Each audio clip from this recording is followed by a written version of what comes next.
September 12, 1872. American state Illinois. A boy born in a poor family, who was about to change the entire world. He always faces hunger and poverty, but this boy who grow up and build world most powerful company. It's the biggest construction company in the world, yet most of you have probably never even heard its name. And the reason is, after everything this company has done to gain power and wealth, staying secretive has become absolutely necessary. From massive dams, roads, and airports to oil pipelines, tunnels, secret military bases, and even the laboratory that built the first nuclear bomb, this one company has been involved in nearly every major construction project of the 20th century. And not just construction projects. This company has made huge profits from many wars and disasters around the world. It has become so powerful today that even the CIA and the American government depend on it. According to the New York Times, no private company in American history has ever been as close to the U.S. government as this one. It directly influences many government decisions. This is Bechtel, the world's most powerful and secretive construction company. And the man who built this company was Music. A simple man who started a private company that eventually became one of the most evil corporations in the world. Let's explore the truth and find answers to all your questions in this video. From childhood, Warren had a dream that he and his family would escape the clutches of poverty. In 1898, the family had a small business and Warren took charge of running it. He thought the time had finally come for his dreams to come true. But unfortunately, at the end of the 19th century, America's cattle industry crashed completely, and Warren's business went bankrupt. At that time, America was quickly moving toward industrialization, and a vast railroad network was being laid across the country. That's when Warren found out that railroad companies were looking for people to help upgrade their tracks. He gathered a few friends and started working with those companies. He earned just 3 cents a day, but his focus wasn't on the salary. He was deeply interested in the work and passionate about construction, even more than engineering. Impressed by his dedication, a railway company offered him a high-level job. With the money he earned, Warren began buying his own construction equipment. Alongside his job, he also started doing small construction projects. In 1906, he finally resigned and began dedicating all his time to his own company, which he named Bechtel Corporation. Gradually, Bechtel became well known across America.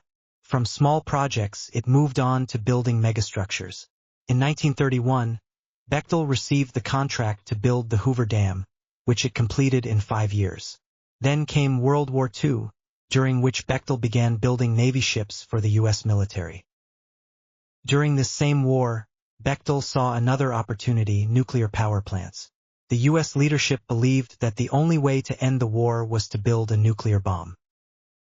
To carry out this plan, Bechtel received a government contract to build a nuclear lab, and the first atomic bomb was built at Bechtel's Los Alamos nuclear lab. Bechtel was no longer just a construction company. It had become far more powerful. It had deeply penetrated the U.S. government and CIA. Just to give an idea of its reach, in 1961, when a new CIA director was appointed, it was none other than John McCone, a friend of Bechtel's chairman Steve Bechtel and a former Bechtel employee. John McCone was the same CIA director who failed to overthrow Fidel Castro's government in Cuba, and was also heavily involved in covering up the assassination of President John F. Kennedy. This was the peak of the Cold War. The CIA was toppling governments in various countries. Whenever governments in poor countries were overthrown, the World Bank and IMF would step in for development. And guess who got those development contracts? Yes, Bechtel Corporation. In a few years, Bechtel and the U.S. government became so close that people began calling Bechtel the secret wing of the CIA. Bechtel employees were joining the government and CIA, while retired government officials were joining Bechtel. It created a powerful nexus with one clear message: Bechtel and the U.S. government shared the same interests.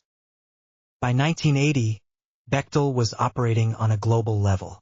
At that time, petrodollars were flowing into the Middle East, as massive oil reserves were being discovered. Bechtel saw a huge opportunity in Iraq, which had the world's 5th largest oil reserves and limited foreign intervention. At the time, Saddam Hussein was president of Iraq.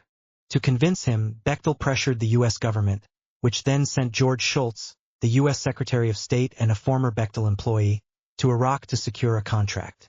This literally meant one company and its employees were dictating America's foreign policy.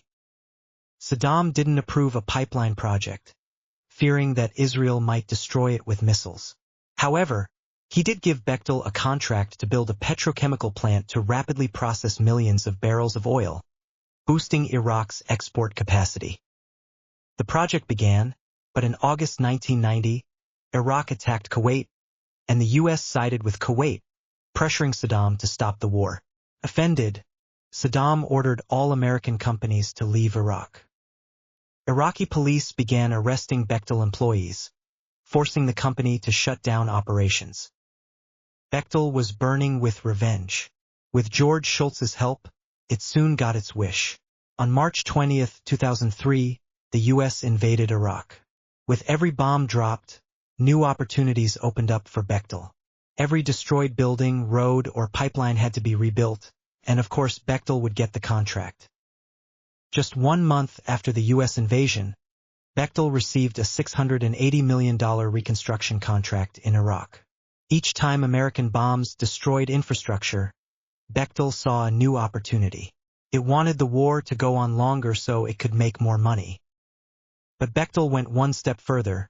It took massive sums of money but completed only half the work, then left Iraq using the excuse of unstable working conditions, because it had already earned what it needed. Bechtel wasn't rebuilding Iraq for its people, so staying longer made no sense. It shut down operations and abandoned incomplete projects. Then it found a new target, Bolivia.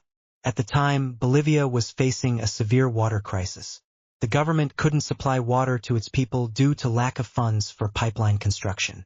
The World Bank proposed a solution: privatize water distribution rights so companies could build pipelines and charge citizens. Bechtel received a $2.5 billion contract to handle water supply in the city of Cochabamba. Rumors spread that Bechtel would install meters in farmers' fields and even charge for rainwater. Soon, the people of this poor city, who couldn't even afford food, began receiving double water bills. The anger that had been brewing for months finally exploded into mass protests. The situation escalated to the point where the government feared a revolution. It was forced to ask Bechtel to leave. Once again, Bechtel left the country after pocketing billions and leaving its work incomplete. Then came 2005, and so did Bechtel's next opportunity. Hurricane Katrina hit the eastern U.S. coastline. As the storm approached New Orleans, the U.S. government immediately gave Bechtel a contract to build mobile homes. Bechtel outsourced the work at half the price, but charged the government double. Once again, Bechtel made enormous profits. When the contract ended, thousands of homes were incomplete. The American media raised a big outcry, but the government suppressed the issue. According to recent reports, Bechtel is now actively bidding for construction contracts in Ukraine. And who knows, perhaps Bechtel is once again pushing the American government to stay involved in the Russia-Ukraine war. As we've said in many videos before, war is a business, and it's a bloody profitable business. Things aren't always what they seem. Many geopolitical events and even wars happen just to satisfy the egos or interests of a few people. For example, WikiLeaks revealed in 2011 that 5 people became billionaires during the Afghan war. Always remember, behind every war, there are those profiting from it. These are the same people who trap their countrymen in fake patriotism and ideologies. They never die in war and they never suffer. The losses are always borne by common people, those who blindly trust their words. If you liked today's video, please like and subscribe to the channel.